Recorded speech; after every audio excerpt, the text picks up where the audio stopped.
धरती बिना कोई सवाल, बिना किसी हिचक के उस पे चलने वालों को सहारा देती है।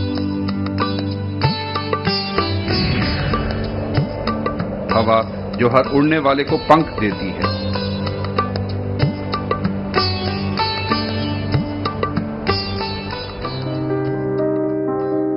एक ऐसा इंसान जिसमें धरती सा धैर्य और हवा सी सौम्यता है।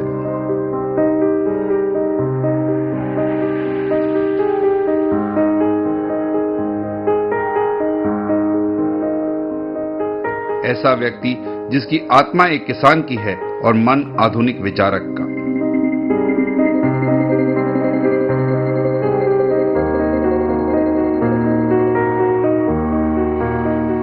वो व्यक्ति जो अपनी मिट्टी और परंपराओं से जुड़ा है, पर जिसमें हवा के साथ उड़ने की शक्ति है।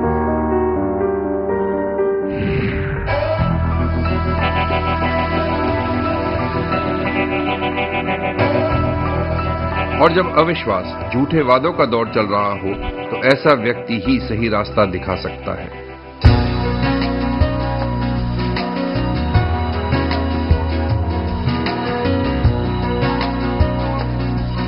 चौधरी अजीत सिंह आरएलडी के राष्ट्रीय अध्यक्ष हैं।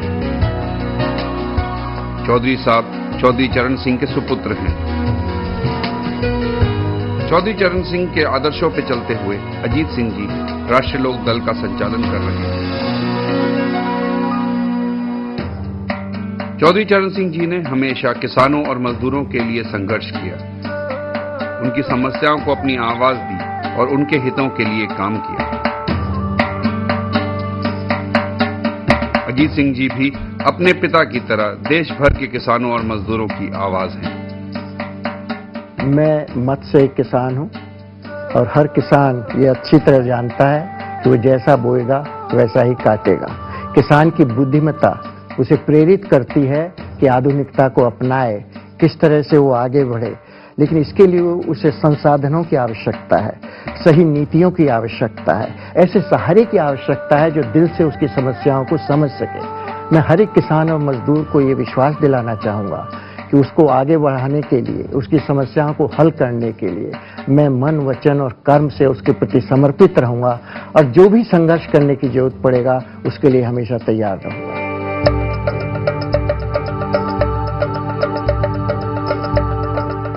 चौधरी साहब के कार्यों ने बहुतों की जिंदगी संवारी। गन्ना किसानों और चीनी मिलों की समस्याएं उसमें प्रमुख हैं। राष्ट्रीय लोक दल के मुखिया माननीय चौधरी अजीत सिंह जी, जब उनकी कलम में ताकत आई तो उत्तर प्रदेश में अकेले 40 चीनी मिलों का लाइसेंस जारी किया, जिससे किसानों की समस्याएं आज हल हुई हैं और किसान को बेहतर दाम मिला है, गन्ना बेचने का मौका मिला है।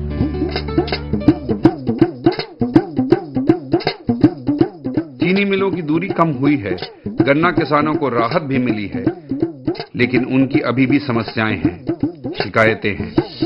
शुगर मिल की दूरी घटाई थी उन्होंने, उनका जो उससे तो काफी फायदा हुआ है खैर किसानों को, लेकिन फायदे होने के बावजूद भी अभी भी किसानों का पूरा गन्ना जो है शुगर मिल नहीं ले पा रही है। इस हिसाब से महंगाई बढ़ रही है, बिजली के दाम भी बढ़ा दिए 50% और डीएपी के दाम भी बढ़ा दिए, तो उस हिसाब से जो है गन्ने का दाम भी बढ़ना चाहिए था। गन्ना बहुत कम पैसे में जा रहा है, बहुत ही कम पैसे में। 2 रुपए किलो तो नमक भी नहीं है, 3 रुपए किलो भी नहीं है हमारा गन्ना, तो इसमें लागत बहुत आ रही है। गन्ने की बर्बादी है, किसान बहुत बर्बाद हो चुका है। ना तो हम गेहूं की अपनी बुआई कर पाए, ना समय से कोई इंडेंट आ रहा है, पर्ची का कोई रोटेशन नहीं है, और किसान का समय पर कोई पैसा नहीं आ रहा है, तो किसानों का खून पिया जा रहा है, किसान बर्बाद है। हम यह नहीं होने देंगे। हमने हमेशा किसानों मजदूरों के हितों के लिए संघर्ष किया है और अब हम समझते हैं आगे उनकी समस्या कुछ फर्क है। अब हम किसानों को अपनी फसल का उचित दाम दिलाने के लिए संघर्ष करेंगे। मैं मंत्री था, मंत्री होने से मुझे बहुत उपहार आजकल मिलते हैं, लेकिन एक उपहार जो किसान ने मुझको दिया है, इससे ज्यादा उपहार, इससे ज्यादा कीमती उपहार कोई मुझे नहीं दे सकता। मैं धन्यवाद देना चाहूंगा इस गरीब किसान भाई का, ये उपहार देके इसने मुझे और मंच में बैठे सब नेताओं को ये याद दिलाने का काम किया है कि उस लड़ाई के लिए हम सबको फिर से इकट्ठा होना है और किसान को उसकी मेहनत का लाभ दिलाना है।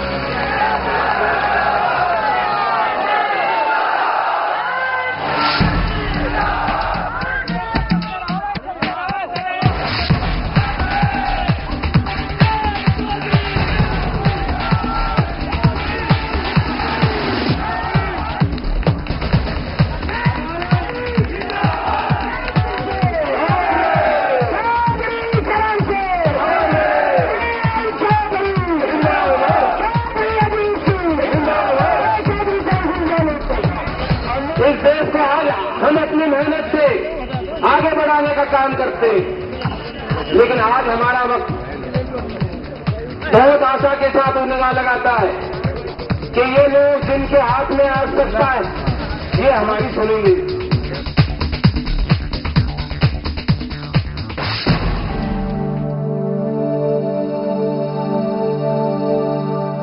सरल और सीधी सोच रखने वाले अजीत सिंह जी अपने घर आने वाले सभी लोगों से मिलते हैं।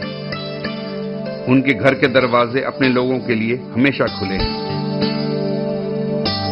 उनके समक्ष बैठ उनकी समस्याओं को वो समझते हैं। अजीत सिंह जी को किताबें पढ़ने का भी बहुत शौक है। चौधरी साहब ने जाति और धर्म की राजनीति कभी नहीं की। उनके लिए हर वर्ग का किसान और मजदूर समानता रखता है। कि सबसे बड़ी कामयाबी जो राष्ट्रीय लोकदल की है कि वो है तो यहाँ कभी दंगा नहीं हुआ। ये आज की हिंदू मुस्लिम एकता सबसे बड़ा योगदान है राष्ट्रीय लोकदल का। ये सीख थी चौधरी चरण सिंह जी की, वही विरासत चौधरी अजीत सिंह जी ने ली और इसी विरासत को आगे बढ़ा रहे हैं जयंत चौधरी। अपने पिता चौधरी चरण सिंह की तरह अजीत सिंह जी भी मानते हैं कि विकास के लिए सभी जातियों और धर्म के लोगों को एक साथ जुड़कर काम करना हो। और चौधरी साहब तो कहा करते थे कि अगर दंगा 6 घंटे से ज्यादा चल गया तो कहीं न कहीं प्रशासन उसमें लगा हुआ है, वरना दंगा इतने देर नहीं चल सकता। लेकिन अगर गांव में दंगा हो जाए, अगर आदमी अपने घर से निकल के खेत जाने में डरने लगे, अगर अंधेरे के बाद घर से गांव में ही बाहर निकलने की हिम्मत न करे, तो फिर पश्चिमी उत्तर प्रदेश बर्बाद हो जाएगा। ये रहने लायक जगह नहीं रहेगी। इसलिए सद्भाव बनाने की जरूरत है सबसे ज्यादा। लेकिन अगर ये आपस में सद्भाव नहीं बना तो ये इलाका रहने लायक नहीं रहेगा। चौधरी चरण सिंह की तरह अजीत सिंह जी भी निष्पक्षता और न्याय की मिसाल हैं। अजीत सिंह जी को एक कुशल प्रशासक माना जाता है। उन्हें जो भी मंत्रालय सौंपा गया, उन्होंने अपने देश का फायदा ही कराया और हर विभाग को दक्षता की ओर प्रेरित किया। किसानों की मेहनत और समय का मूल्यांकन किए बिना जब कृषि पे आयकर का प्रस्ताव उठा, तो चौधरी अजीत सिंह ने कृषि मंत्री रहते हुए उसका विरोध किया। उन्होंने समझाया यहाँ की कैबिनेट को कि आप इनकम टैक्स लगाना चाहते एग्रीकल्चर इनकम पे जो किसान बेचारा कमा रहा है, तो ये चौधरी अजीत सिंह जी का कमाल था कि उन्होंने लड़ाई लड़ी कैबिनेट के अंदर कि ये नहीं हो सकता, तो वो विड्रॉ हुआ। गन्ना, गेहूं, धान और अन्य फसलों को लाभकारी मूल्य मिले, कृषि उत्पादों का निर्यात हो सके, समय से किसानों को मिलों और मंडियों से पैसा मिले, इसके लिए निरंतर लड़ाई लड़ी है। जो 900 करोड़ रुपया फंसा था, उसके लिए सड़क से लेकर सदन तक संघर्ष किया, कानूनी लड़ाई लड़ी और मिल मालिकों के जेब से निकाल करके किसान के जेब तक पहुंचा करके उनके जिंदगी में बदलाव लाने का काम किया। उद्योग मंत्री रहते हुए चौधरी अजीत सिंह जी ने चीनी मिलों की दूरी कम करवाई और नई चीनी मिलों को लाइसेंस जारी किया। हमारे देश में 45 किलोमीटर की दूरी पर मिल लगता था, जिससे गन्ने का काफी नुकसान किसान को होता था। माननीय चौधरी अजीत सिंह जी ने वो दूरी घटाई और उत्तर प्रदेश में 45 मील लगवाने का काम किया, जिससे किसान को उसका बहुत बड़ा लाभ मिला। कृषि यंत्रों के लिए मिलने वाले ऋण पर ब्याज दरों को कम करवाया, जिससे किसानों को बचत हुई और जिंदगी बेहतर हुई। गाड़ी के लिए 9% ब्याज दे देते हो बैंक के। अगर वो ट्रैक्टर खरीदना चाहता है किसान तो उससे 20% देते हो। और यही वजह रही, गवर्नमेंट ऑफ इंडिया ने इसको तय किया कि अब किसान को भी कम दर पर बैंकों से ब्याज मिला करेगा कृषि के लिए। नागरिक उड्डयन मंत्री रहते हुए चौधरी साहब ने विदेशी निवेश को प्रोत्साहित किया। कई नए हवाई अड्डों की घोषणा की, जिनमें मेरठ, मुरादाबाद, इटावा, फैजाबाद, आगरा, इलाहाबाद, बरेली और कानपुर प्रमुख हैं। और वे जानते हैं कि यदि भारत को विश्व के महान देशों में अपना स्थान बनाना है तो उस विकास की शुरुआत देश के गांवों के विकास से ही होगी। हमारा देश अभी भी गांव में ही निवास करता है और अगर देश को तरक्की करनी है तो गांव के विकास की बहुत जरूरत है। अजीत सिंह जी एक आधुनिक विचारधारा के व्यक्ति हैं। वे मानते हैं कि वैज्ञानिक और तकनीकी तरक्की का लाभ देश के खेत खलिहानों तक पहुंचना चाहिए। आने वाले दिनों में किसानों के सामने सबसे बड़ी समस्या पानी की होने वाली है और इसके लिए जरूरी है कि हम किसानों को प्रोत्साहित करें कि वो ड्रिप इरिगेशन और स्प्रिंकलर टेक्नोलॉजी का इस्तेमाल करें। अब सैटेलाइट इमेजरी और टेक्निक इतनी विकसित हो चुकी है कि खेती के लिए भी उसका हमें इस्तेमाल करना चाहिए।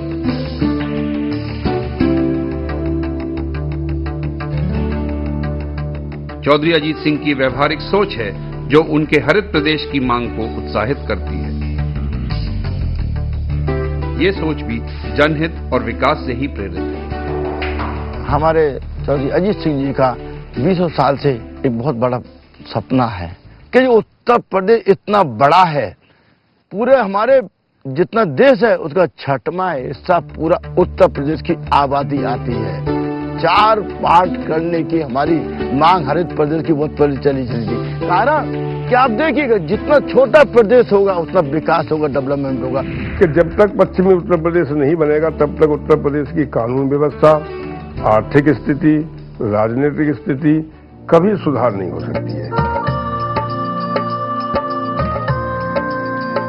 अगर हमें जनता को विकास के रास्ते पर ले जाना है तो उत्तर प्रदेश का पुनर्गठन करके छोटे राज्य बनाना जरूरी है।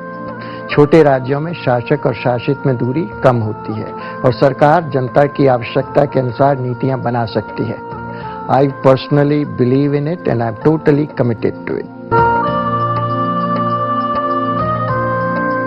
चौधरी चरण सिंह के आदर्शों पर चलते हुए और अपनी आधुनिक सोच और दक्षता से ग्रामीण भारत के लिए चौधरी अजीत सिंह हमेशा संघर्ष करते रहेंगे।